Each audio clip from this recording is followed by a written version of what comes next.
Baik, assalamualaikum. Kali ini kita sendirian kok. Kali ini saya akan membahas ini ya, eh, Xiaomi.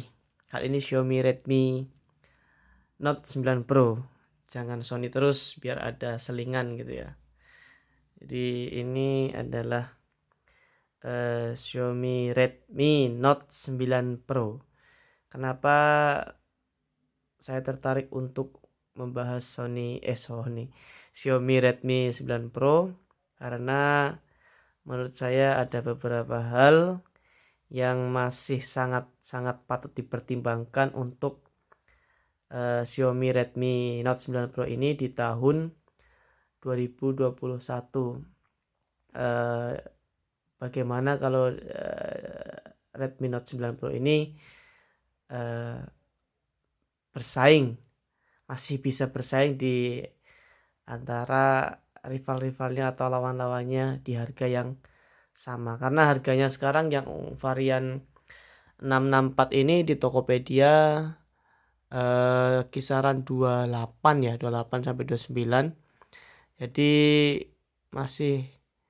harganya masih lumayan ini sih, masih lumayan stabil, padahal kayak Poco X3 NFC aja udah lebih turun, itu dia di kisaran 27 28. Nggak tahu kenapa ini harganya masih cukup tinggi ya, walaupun udah setahun lebih sih kayaknya, ini udah setahun lebih kayaknya, atau hampir 2 tahun ya, kurang tahu sih. Jadi ya ini Xiaomi Redmi Note 9 Pro ya. Redmi Note 9 Pro ini menurut saya menarik sih. Pas awal-awal keluar itu saya tertarik dengan bahasa desainnya ini. Ini kameranya modelnya kotak. Dulu tuh biasanya HP-HP dulu tuh kameranya sebelah sini lah, panjang segini, terus ada lebar. Tapi ini di tengah kotak kayak gitu kayak unik aja gitu dan kelihatan beda aja gitu. Dan yang patut saya apresiasi dan saya acungi jempol ini sih masalah build quality-nya ya. HP kelas menengah, tapi menurut saya salah satu HP kelas menengah yang build quality-nya salah satu yang terbaik di antara merek-merek lain. Kalau Xiaomi mungkin ya Note 10 Pro bagus, Note 8 Pro bagus, tapi di antara merek-merek lain kayak Realme mungkin ya, atau Samsung atau Vivo, ini menurutku masih yang terbaik sih. Terutama karena bagian belakangnya ini menggunakan kaca, jadi kelihatannya tuh kuat, solid gitu, nggak yang ringkih gitu. Terus ini walaupun rangkanya dari plastik ya kalau nggak salah ini, tapi rangkanya ini juga dia kuat gitu. Jadi kalau diketok-ketoknya tuh nggak bunyi krik-krik gitu.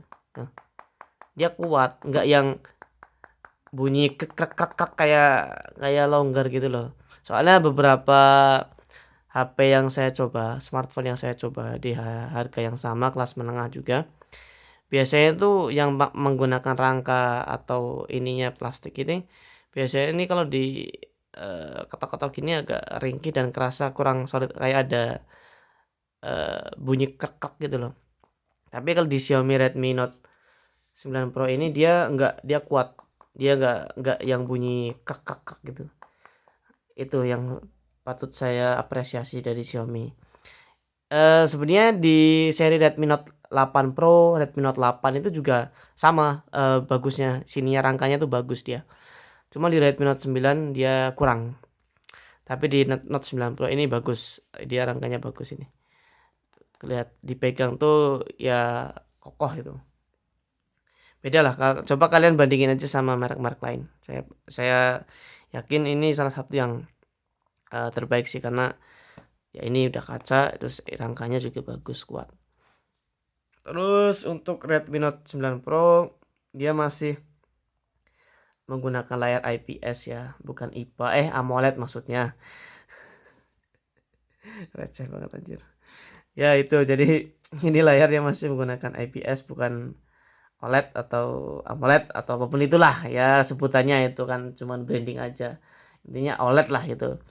Nah, ini layarnya masih IPS dan menurut saya kalau saya kemarin menggunakan IPS-nya Sony XZ2 dan XZ1, ini IPS-nya Xiaomi ini agak pucat.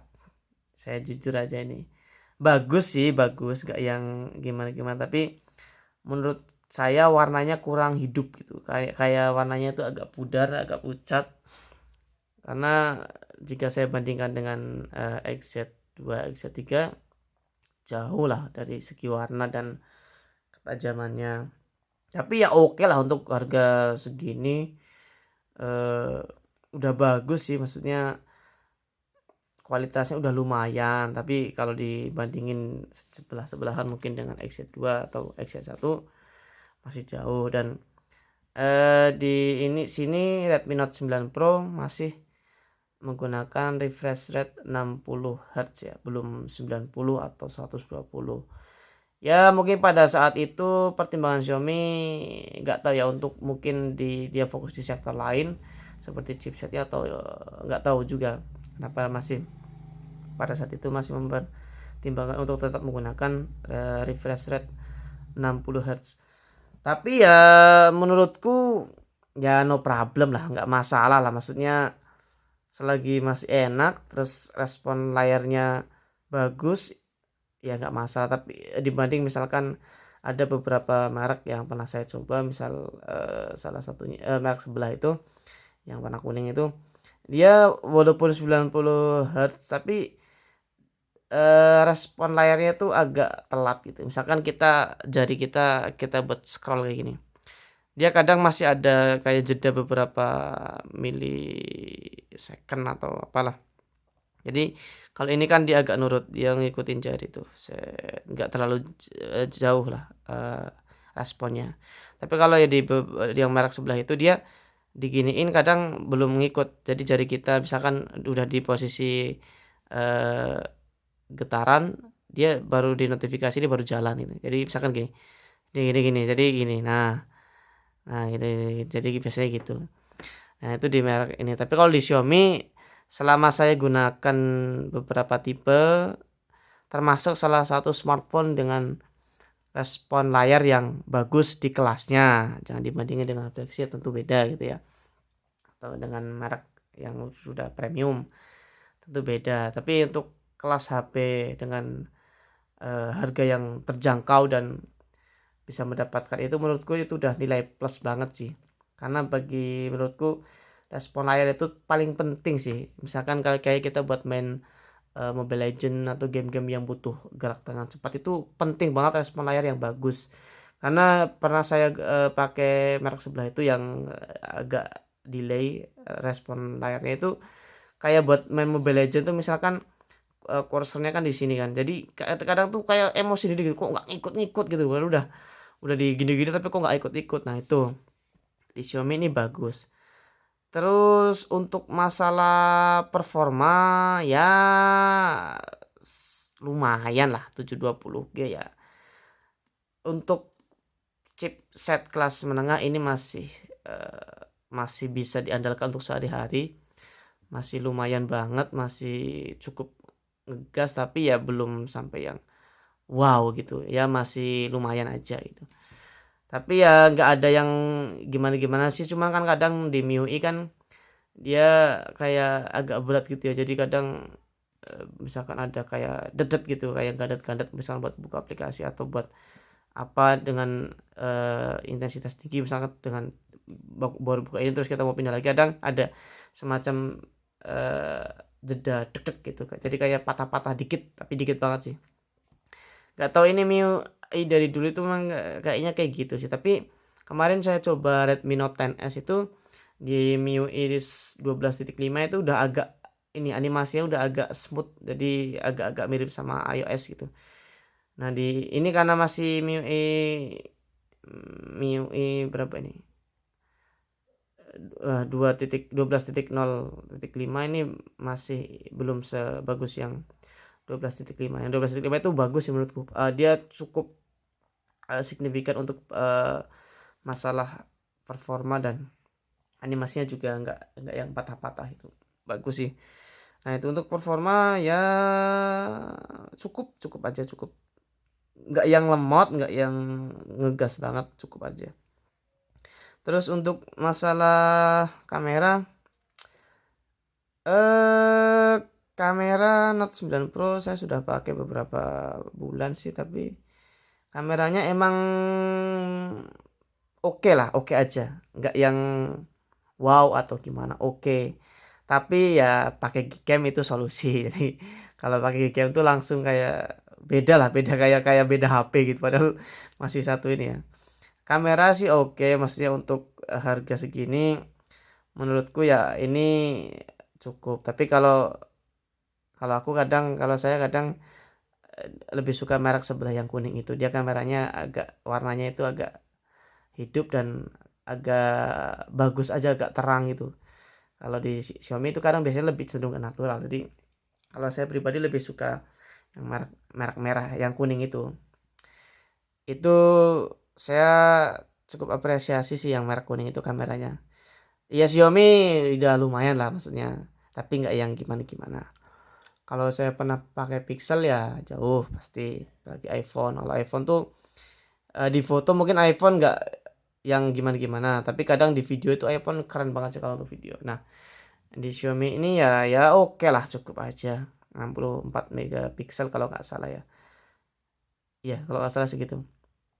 Tapi kalau dibanding Poco X3 sih masih oke Poco X3 sih. Saya juga pernah pakai Poco X3 dan dia kameranya masih lebih oke Poco X3 dibanding ini. Poco X3 itu salah satu yang oke lah di kelasnya itu dibanding merek-merek lain yang setara itu. Itu sih untuk ini, untuk kayak semacam kualitas audio ya standar HP-HP kelas menengah, nggak yang oke tapi ya ya bisa dipakai lah buat nonton Netflix ya cukup. Dan dia masih single speaker ya di sini, sininya belum bunyi. Kalau yang HP-HP Xiaomi sekarang tuh rata-rata udah dual speaker, kalau yang ini masih single. Dan speakernya ya oke lah, maksudnya kenceng tapi mungkin untuk masalah detail, masalah bass dan masalah segala macam itu belum belum inilah, belum sampai ke sana lah, masih yang eh, pas aja, cukup aja. Kadang tuh kita bandingkan dengan misalkan XZ2 itu atau XZ3 itu kerasanya tuh kalau buat nonton film. Kalau buat nonton film di Netflix misal ya, itu kayak detail suara, detail langkah, detail tembakan itu lebih kerasa itu di kayak HP-HP yang flagship.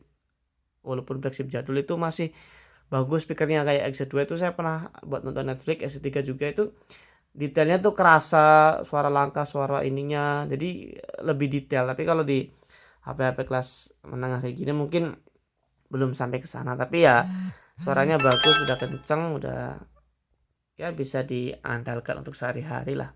Kalau nggak yang terlalu apa apa concern di sana, tapi kalau yang pakai sehari-hari ya udah oke.